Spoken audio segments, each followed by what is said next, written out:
Hi folks, it's a little bit windy out here today. Let's get these wheels off and let's get this axle inside. See you in a minute.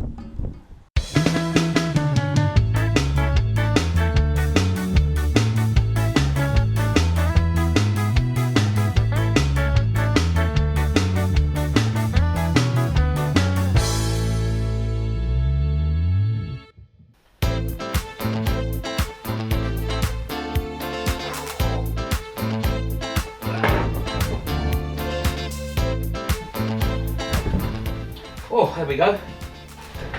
Axle in.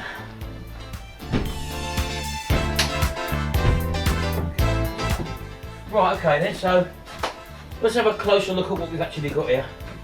Right, well as you can probably see, we've got two U-bolts that hold the leaf spring onto the actual tube where the half shafts go through.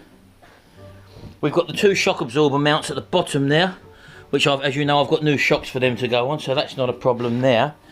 And we've also got the rear drum assembly as well, which we've got to get off. I just want to check and clean up inside. I think this might have had new rear brake setups on it. If I come around this side, these appear to be pretty new cylinders on here. The chap who had it had put new brake lines on, so I would assume that he's done the brakes as well. So, but I will need to check them obviously.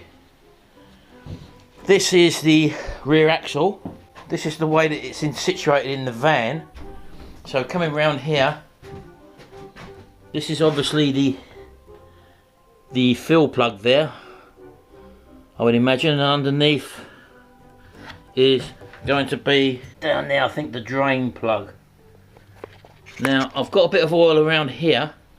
I'm not too sure why that is yet. I've got to clean it up, and it might be just that the fill plug's been, or the drain plug's been leaking and just run along now. I've got to check that, so that's one thing I've got to look at. And also, as I say, undo these springs. These springs I think are fine. As I say, the car's actually passed an MOT, so I'm hoping that they're going to be okay.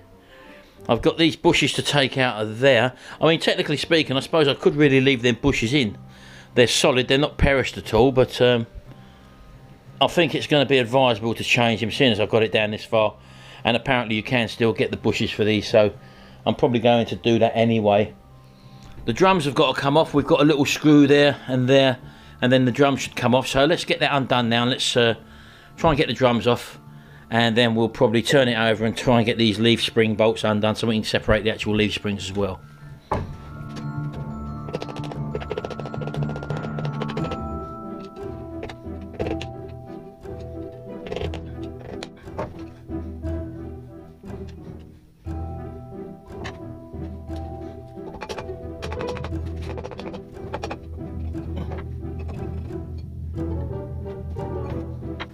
Right, well I can see that from here that these are actually brand new shoes in there.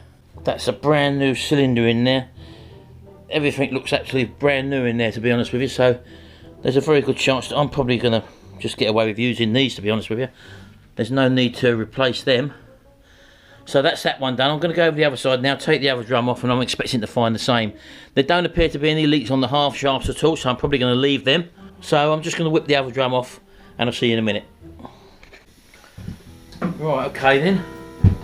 So I'm just going to take these little half spring retainers off. There we go. There's one off. Keep these, I'm going to reuse these probably. Oh no, I've actually got a new set of springs for the back here. Did I buy new pads as well? I think I can't remember. No, I didn't. I didn't buy new pads. But I've got a new spring kit.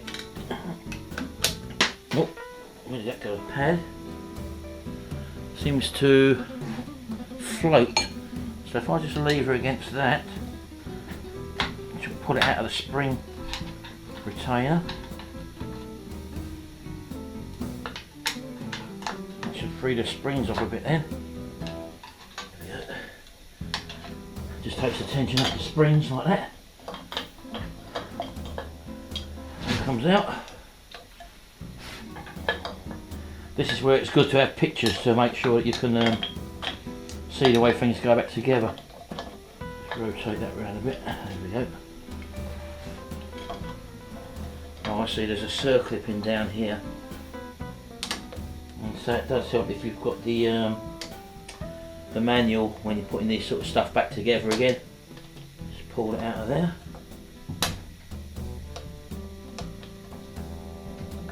There we go, like that. That should lever out of there, and there we go. So I'll be reusing these shoes. As I say, they look pretty new and they've obviously done no wear, so that's a good thing. And the caliper should just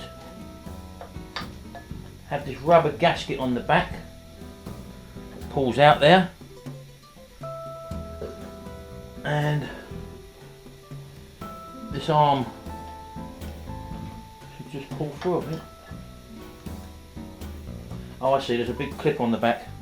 As you can probably see, there's that metal clip here that's got to come off, so that's got to be just prized off. Well, that fell out actually, look, there you go. Come out like that. Come back round the front here now. This should pull out now, which it does. And as I say, that's the front cylinder. That's actually a new cylinder, as you can probably see there. So that's going to probably get used again. And there's that lever mechanism that also just pops out. There we go, so that's that off. And then you've got this half shaft assembly, which obviously pulls out, and there'll be a seal in there. Now, as I say, I'm a little bit reluctant to pull that out because everything seems to feel smooth and everything seems to be okay with it. So I'm going to just get the other side off now, and I'll make a decision about this a little bit later on.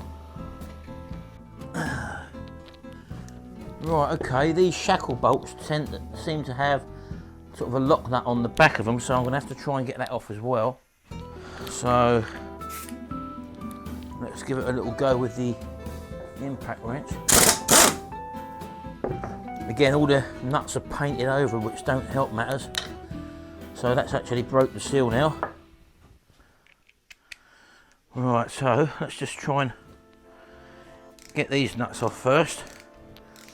As I say, I don't really want to wazz them off fast because I've got the impact.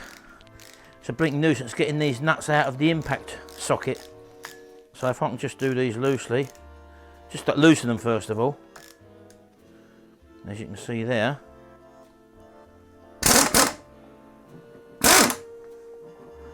There we go.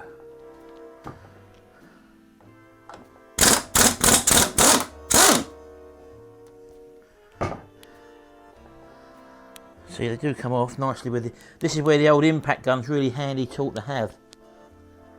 Now this one looks like I can't get that one yet until I take the shock mount off, so I'm going to have to do these as well. Let's see if we can get a socket on there.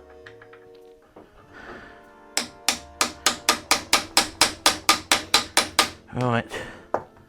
Now that'll probably have to be held back on, I would imagine, but we'll try it first, see if it spins.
So now all I've got is these 4 nuts here, which hold the U-brackets on. So I'm going to try and undo them now.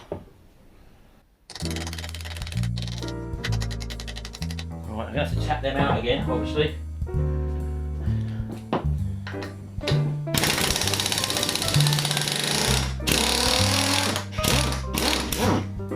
There we go. So again, I'm going to have to tap that now out of there, but I'm going to do that to the L4.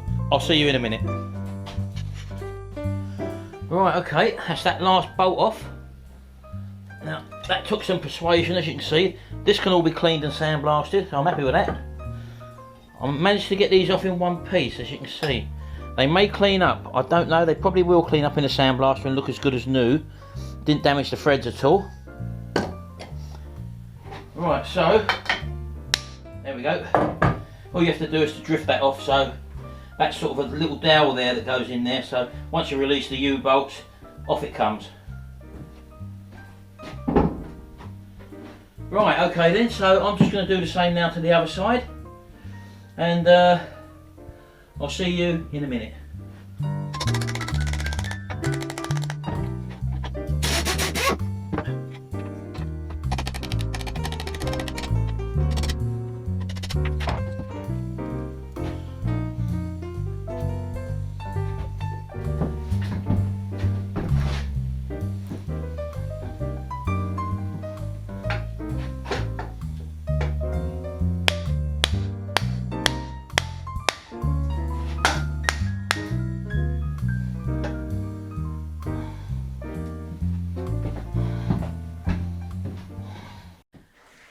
Right, okay then, it's the next day now, and I've left it for a day for the simple reason being I wanted to try and locate where this oil leak was coming from, and I've just cleaned it. I cleaned everything up basically and just left it now, and this is what I found when I've come back. Let's show you. Right, well, as you can probably see on the floor there, we've got a little puddle of oil, and I left the axle in the orientation which it would have been in, and if we turn it upside down, I can actually show you that that would have been the bottom of it. As you can see, there's no oil leak there whatsoever. But if I put it back in its normal orientation again, come around this side, and if I lift it up there, I don't know whether you can see or not there, but on the actual prop shaft connection flange, we've got oil leaking out from there. So that obviously means that there's an oil seal gone around on the prop shaft connection point. So that will have to come off. I'll have to take this flange off, and obviously undo this and try and get to the oil seal, which is probably situated under there. I'm now happy that I haven't got to strip down the whole body and undo all these bolts here. And likewise, I'm probably not going to have to bother to undo the actual half shaft bolts, because there is no play in them whatsoever. Although what I'm going to do is to remove the actual end part here by pulling this off, so that I can actually withdraw the plate and get to the oil seals that's situated underneath there, because I'm going to probably change the oil seals here as well, and that then allows me to be able to strip and clean all these up in the sandblaster. So coming over to this side, as you can see, if I just show you there's no sideward movement at all, there's no movement in the bearings, so I'm pretty happy that the bearings are okay. There's no graunchiness there at all, so I know that the bearings are going to be okay. So once I strip this down, we can then carry on work with that. So I'm going to undo this nut now. I've got my impact driver here, so I'm just going to set you up on the tripod and let's get this undone, and we're going to have to pull this off with a flywheel puller.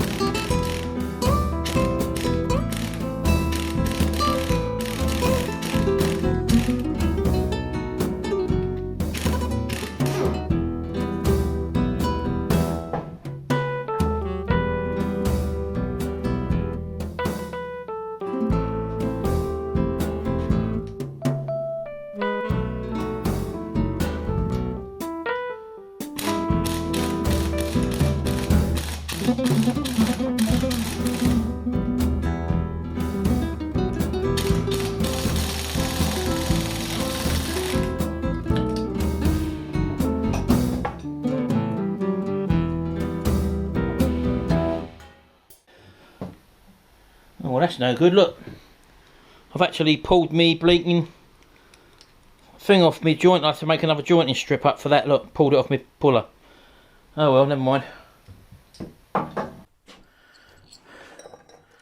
Right, well, this was only a little cheap puller at the end of the day. This is what I use for me pulling the flywheels off of me lawnmowers. It's obviously not big enough or man enough.